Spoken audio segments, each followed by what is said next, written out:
진주와 사천상공회의소 회장의 임기가 한 달 뒤면 마무리됩니다. 이영춘 진주상위 회장과 서희영 사천상위 회장 모두 재선에 나서지 않겠다고 밝히면서 새로운 수장이 누가 될지 상공인들의 이목이 쏠리고 있습니다. 진주시 의회가 진주시 사상 처음으로 도입되는 인사청문회 개최를 포함한 다수 안건 처리와 함께 올해 시정 주요 업무를 보고받는 임시회를 개회했습니다. 임시회 첫날 논의된 안건들과 의원들의 5분 발언 내용 정리했습니다. 최근 남강변에서 유기된 것으로 추정되는 토끼들이 발견되면서 이목을 끌었습니다. 토끼는 반려견과 반려묘 다음으로 많이 유기되고 있는 반려동물인데 구조와 보호는 어떤 식으로 이루어지고 있는지, 유기 시 처벌 수위는 어떤지 살펴봅니다. 경남도가 향후 지역 도시 정책의 로드맵을 공개했습니다.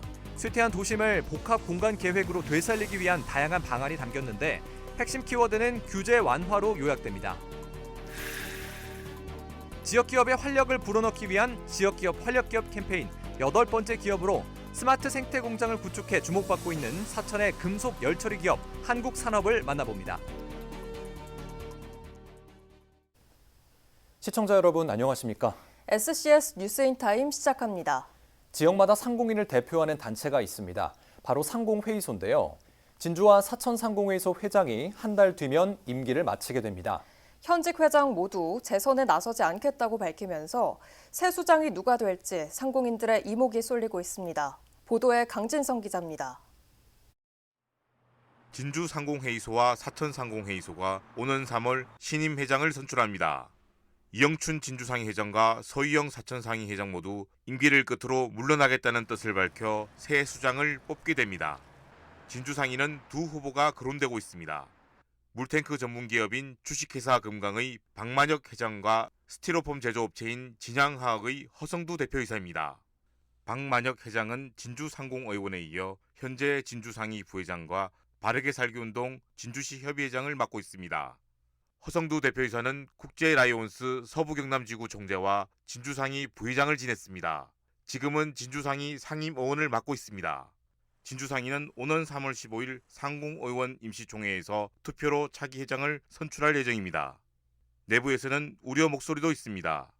앞서 회장 선거에서 2명의 후보가 선거를 치렀는데 이후 일부 상공인들 사이에서 불편한 관계가 지속됐습니다. 이런 부작용 때문에 일부에서는 합의 추대를 해야 한다는 주장이 나오고 있습니다. 최근에도 두 후보를 설득하는 움직임이 있었지만 합의에는 이르지 못한 것으로 알려졌습니다. 반면 사천상공회의소는 인물난을 겪고 있습니다. 새 회장을 선출해야 하지만 아직까지 거론되는 인물이 없습니다. 상공회의소 회장은 무보수 명예직인데 경제 위기로 사업장이 어렵다 보니 손뜻 나서는 사람이 없다는 겁니다. 이런 가운데 우주항공시대라는 굵직한 지역 현안이 있는 만큼 기업인을 제대로 이끌 인물이 나서야 한다는 요구가 나오고 있습니다. SCS 강진성입니다. 국민의힘 진주시을 김병규, 김재경 예비후보가 서울 여의도 국민의힘 중앙당사 앞에서 공천에 대한 항의 시위에 나섰습니다. 두 예비후보를 비롯해 전국의 단수 전략 공천지역 예비후보 6명은 21일 공동 기자회견을 열고 한동훈 비상대책위원장에게 항의 서한을 전달했습니다. 이들은 기자회견문을 통해 공천관리위원회의 단수 전략 공천 근거와 시스템 공천에 따른 예비후보자별 평가 점수 공개 등을 요구했습니다. 박완수 경남도지사가 21일 경남 지역 응급의료센터를 방문했습니다. 양산 부산대병원과 김해 보금병원을 찾은 박 지사는 전공의 공백에 따른 병원 운영 현황과 응급의료 유지 상황을 점검하고 의료진을 격려했습니다. 한편 경남도는 21일부터 기존 비상진료 상황실을 비상진료대책본부로 격상해 운영하기로 했습니다. 비상진료대책본부는 지역 의료기관과 협조해 환자의 신속한 이송과 전원 조치를 지원하는 등 진료 공백 최소화에 나선다는 방침입니다. 진주시의회가 올해 첫 임시회를 열었습니다. 진주문화예술재단과 관광재단의 통합 추진과 태양광 발전시설 설치 등과 관련한 5분 발언이 잇따랐는데요. 또 이번 회기 동안에는 시내버스 준공영제 운영 조례안을 비롯한 여러 현안들이 다뤄질 예정입니다. 주요 내용을 하준 기자가 정리했습니다. 이달 초 수면 위로 떠오른 진주문화예술재단과 진주문화관광재단의 통합 추진. 진주시 의회에서도 관련 이슈가 도마에 올랐습니다. 진주시 출연기관인 관광재단과 민간 예술단체인 예술재단 간 역할 구분을 통해 민간단체의 자생력을 존중해야 한다는 주장이 나온 겁니다. 또 일부 구성원들이 통합 조건의 출처와 의미, 통합안 의결 과정 등에 대한 의문을 제기하고 있는 만큼 관련 우려들을 불식시키기 위해선 통합 추진에 대한 의견 수렴과 경과 공개 등을 거칠 필요가 있다는 의견입니다. 진주문화예술재단뿐만 아니라 지역 축제를 주관하는 민간단체와 지역문화예술인 시민이 참여하는 공개 토론회 등을 통해 양 재단의 통합을 함께 논의해 주시길 바랍니다. 양 재단 통합 관련 추진 경과를 밝히고 대안 제시를 촉구합니다. 주민소득원으로서의 기대와 환경 훼손 우려를 동시에 안고 있는 태양광 발전시설 설치 관련 발언도 눈길을 끌었습니다. 관련 민원과 불편이 다수 접수되고 있는 만큼 설치 지역 주변의 토사 유출 여부 등을 꼼꼼히 점검해 주민 피해가 없도록 해야 한다는 것, 또 자연경관 훼손 최소화를 위한 입지 적정성 검토와 개발 행위 허가의 강화 등도 함께 제안됐습니다. 관리 상태를 자세히 살펴 인간의 재산과 인명피해가 발생하지 않도록 해야 합니다. 또한 자연경관 해소를 최소화하기 위한 입지의 적정성 검토뿐만 아니라 주변 환경과 조화를 이루도록 개발 행위 허가를 보다 강화해야 할 것입니다. 26일까지 이어지는 이번 임시회 기간 동안엔 주민 청구 조례안인 진주시 시내버스 준공영제 운영 조례안을 비롯한 19개의 안건이 다뤄질 예정. 이 밖에 부실 시공 논란이 일고 있는 신진주 역세권 분양주택 현장 방문과 올 상반기 출범을 앞둔 진주시 시설관리공단의 인사청문 특위 등도 게시됩니다. SCS 하주입니다. 이날 진주시 의회에선 김형석, 강묘영, 최호연 의원도 각각 5분 자유 발언에 나섰습니다. 먼저 김형석 의원은 정부의 지역상권 활성화 정책에 발맞춘 진주시 특화상권 활성화 정책을 추진해야 한다고 강조했습니다. 이어 강묘영 의원은 야간 우천 시 도로 노면 표시의 인지 강화를 위한 야광 차선 도색 사업 추진을 제안했습니다. 또 최호연 의원은 지속가능 발전을 위해 일회용품, 플라스틱 제품 사용 최소화 등 일상 속 작은 실천에 더욱 적극적으로 노력해야 한다고 말했습니다. 한편 진주시의회는 이와 별개로 시설관리공단 인사청문특위 위원장과 부위원장으로 김형석 의원과 신석영 의원을 각각 선출했다고 밝혔습니다. 한국항공우주산업이 차세대 발사체 개발 사업 주관기업 선정 입찰에 참여하지 않았다고 21일 밝혔습니다. 카이는 독자적인 우주 모빌리티 사업 계획을 수립하고 글로벌 우주시장 진출에 역량을 집중하기 위해 이번 주관사 입찰에 불참했다고 전했습니다. 또 국내외 전문 기업과 기관들 간의 협력체계 구축을 추진하고 있으며 해외 선진 우주기업들과의 공동개발도 검토 중이라고 밝혔습니다. 한편 카이는 지난해 1월 글로벌 2050 비전을 선포하고 올해 우주 모빌리티 전담 조직을 신설한 바 있습니다.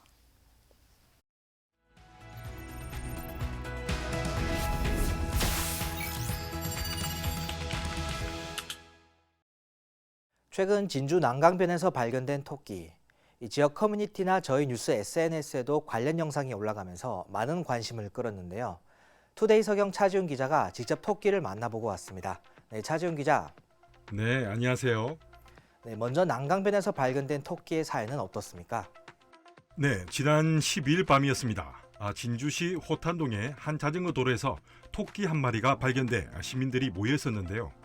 누군가 준 당근을 입에 물고 시민들 사이를 아랑곳하지 않고 뛰어다니고 시민들이 가까이 가도 놀라지도 않고 허겁지겁 먹이를 먹는 토끼 모습에 시민들은 환한 미소를 지어 보였습니다.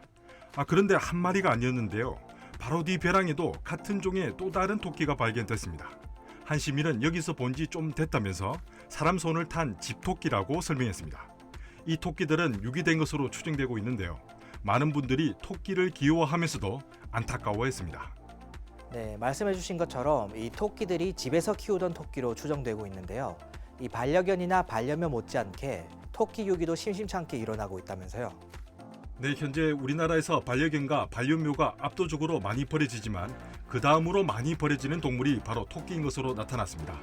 집에서 키우다 버려지는 집토끼가 많고 학교나 지자체 사육장에서 키우다 유기하는 사례도 있습니다. 전문가들은 이런 버려진 집토끼들이 산토끼가 될 수 없다고 말하고 있습니다. 버려진 집토끼들은 산토끼보다 몸집이 작고 주로 실내에서 사람 손에 길러지기 때문에 야생에서 살아나기 힘든데요. 또 집토끼는 추위에 잘 버티지 못하고 천적의 공격을 받을 수도 있으며 번식력이 강해 생태계를 교란시킬 수도 있다는 점도 우려되고 있습니다. 토끼 유기는 명백한 범죄입니다. 토끼는 현행 동물보호법상 개, 고양이뿐만 아니라 패럿, 기니피그, 햄스터 등과 함께 반려동물로 정하고 있습니다. 토끼 유기는 학대 행위로 최대 300만 원 이하의 벌금형에 처해질 수 있는데요. 전문가들은 유기 당시 장면을 확보하는 것이 무엇보다 중요하다고 말하고 있습니다. 네, 현재 이 유기되는 토끼에 대한 구조나 보호는 어떤 식으로 이루어지고 있습니까? 네, 관련 조사에 따르면 해마다 버려진 토끼가 300마리 가량 되는데요. 동물단체에서는 실제 유기되는 토끼가 훨씬 많을 것으로 보고 있습니다. 바로 유기 신고가 접수되는 개나 고양이와 달리 토끼는 눈에 띄지 않아 발견하거나 구조하는 게 상대적으로 어렵기 때문인데요. 또 사람에게 위협을 주지 않는 토끼의 특성상 사람들이 야외에서 토끼를 보면 유기됐으니 신고해야겠다보다 귀엽다해서 인식이 멈추는 경우가 대부분입니다. 이런 유기동물에 대한 1차적인 책임은 지자체에 있기 때문에 지자체 소속 각 동물보호소에서 구조를 해야 합니다. 하지만 구조를 했다고 해도 보호할 공간 마련이 쉽지 않다고 하는데요. 등록된 동물보호소 가운데 개, 고양이가 아닌 다른 동물을 받는 곳은 40% 정도라고 합니다. 진주시 유기동물 보호소도 유기견들로 보호공간이 가득 차 있다고 하는데요. 정책적 보완이 요구되는 부분입니다. 관련 전문가들은 토끼 유기가 끊이지 않는 원인으로 토끼를 쉽게 구매할 수 있는 환경과 토끼를 물건처럼 취급하는 문화를 지목했습니다. 네, 차지영 기자 잘 들었습니다. 네, 감사합니다. 네, 생각보다 많은 토끼들이 버려지고 있는 상황인데요. 이 반려동물이 쉽게 사고 버리는 물건이 아닌 하나의 소중한 생명임을 다시 한번 기억해야 할 것 같습니다. 서부 경남 GPG기였습니다.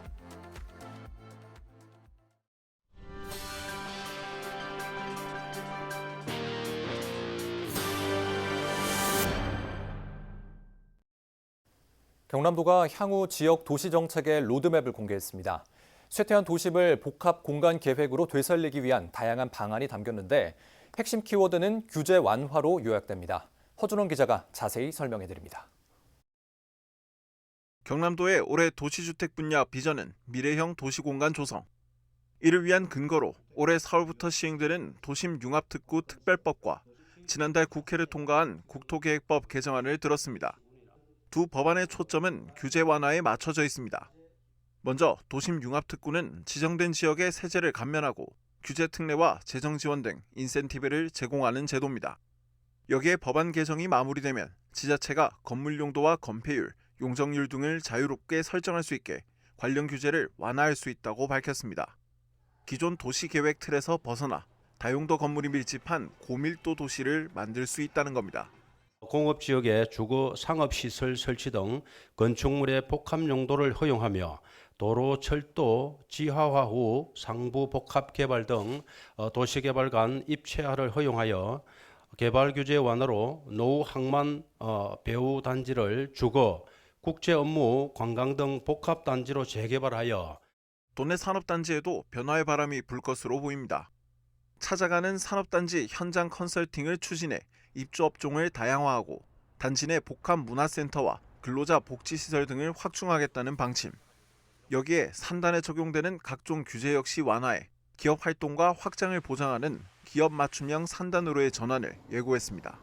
신산업의 산단 입주 지원을 개선하고자 전문가 참여위원회를 통해 신속한 업종 판단이 가능토록 하고 산업시설 용지를 지원시설 용지로 토지 용도 전환 시에 기존 3만 해배에서 최대 10만 해배를 개발계획 변경 없이 이 밖에도 경남도는 전국 최초로 공동주택 지하주차장 화재 예방 가이드라인을 제정했다고 밝혔습니다. 피난로 개선, 소방차 동선 확보 등과 함께 최근 늘어난 전기차 관련 방화구획 설치 내용을 위주로 담았다고 전했습니다.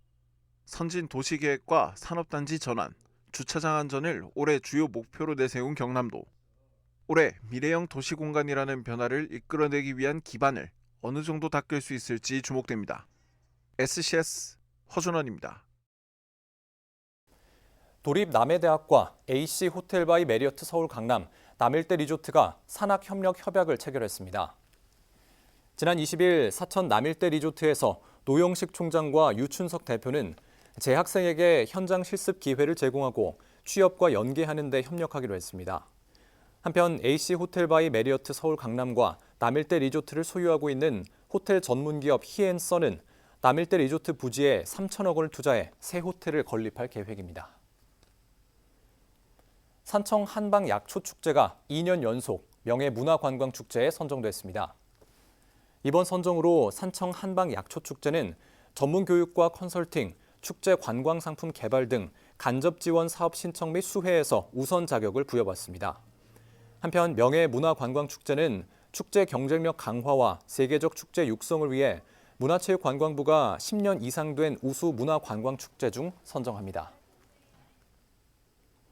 한국관광데이터랩이 지난 2022년 10월부터 2023년 9월까지 1년간 조사한 자료에 따르면 국내 관광객의 경남 방문율은 10.1%인 것으로 나타났습니다.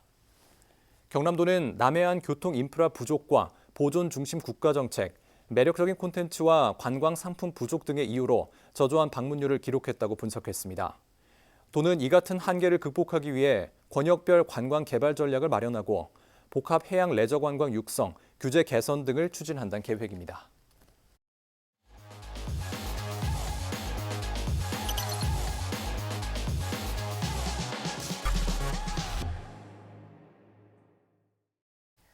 스마트 생태 공장을 구축해 경제성과 친환경, 이 두 가지 성과를 이뤄낸 기업이 있습니다. 지역기업 활력기업 캠페인 8번째 기업으로 사천의 금속 열처리 기업인 한국산업을 만나보겠습니다. 김현준 기자의 보도입니다. 사천의 한 공장입니다. 가열로를 통과하며 발갛게 열이 오른 금속. 상대적으로 온도가 낮은 기름 속으로 들어가 열기를 식히더니 컨베이어 벨트를 타고 다른 가열로로 향합니다. 금속 소재 6대 뿌리 기술 가운데 하나인 열처리 과정입니다. 고온에서 달군 철강을 물이나 기름에서 냉각하는 퀼칭과 이를 통해 경도가 높아져 부러질 가능성이 커진 철강을 재가열해 인성을 부여하는 템퍼링으로 나뉘는데 모든 절차가 끝나면 경도와 인장 강도 등 기계적인 성질을 적절하게 갖춘 금속으로 탈바꿈합니다.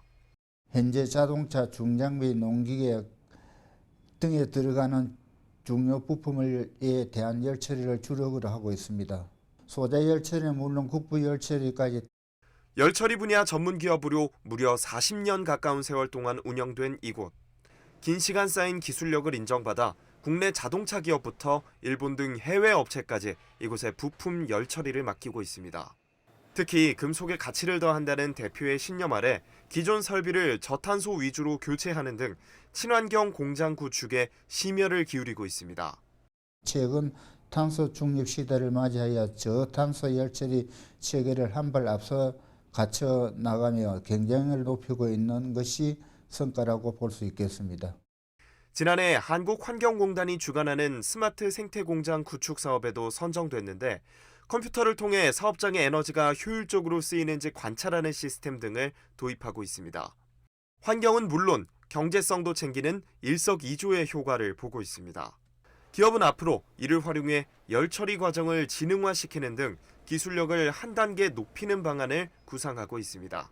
SCS 김현준입니다. 사천시 소상공인연합회가 지난 19일 사천시 근로자 종합복지관에서 2024년 정기총회를 개최했습니다.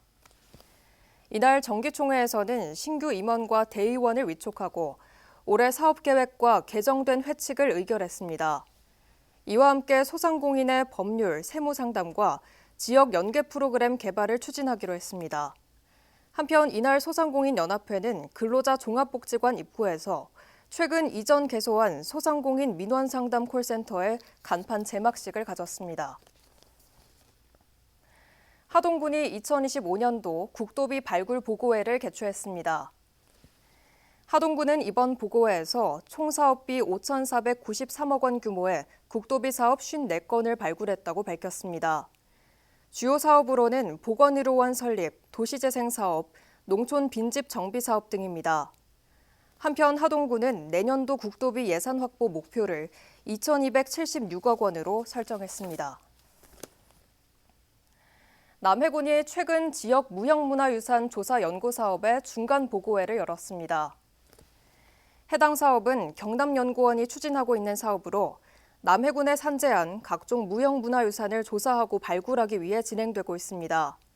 지난해 6월부터 문헌조사와 군민 제보, 관계 전문가 자문을 바탕으로 전수조사가 이루어지고 있으며 이날 보고회에서는 사업 배경과 조사 대상 선정 목적, 원고 집필 내용 등에 대한 발표가 진행됐습니다.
키워드로 보는 생활 날씨입니다.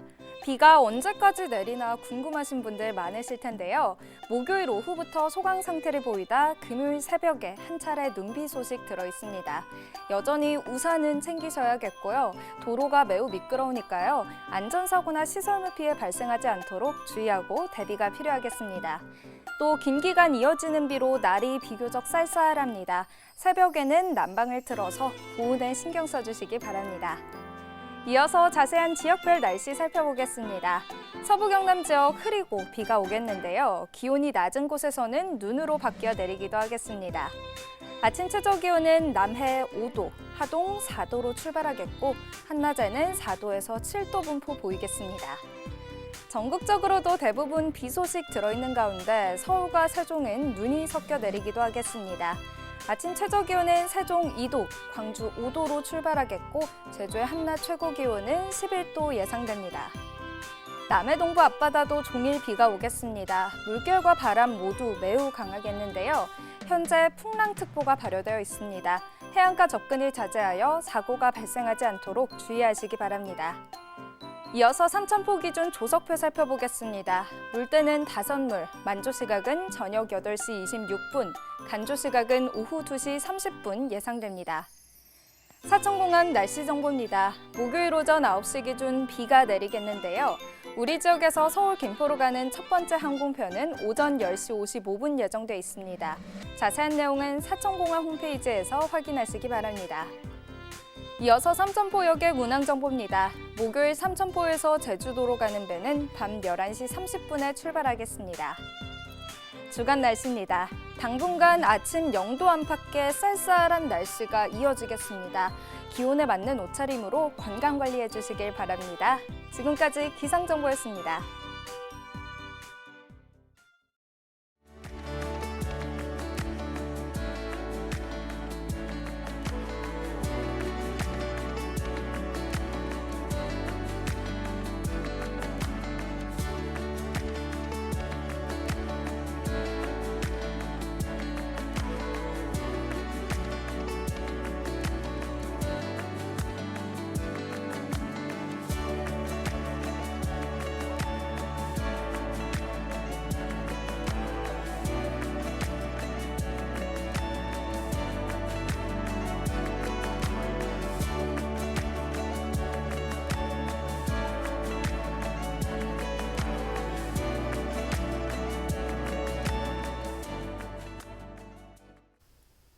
저희가 준비한 소식은 여기까지입니다. 시청해주신 여러분 고맙습니다.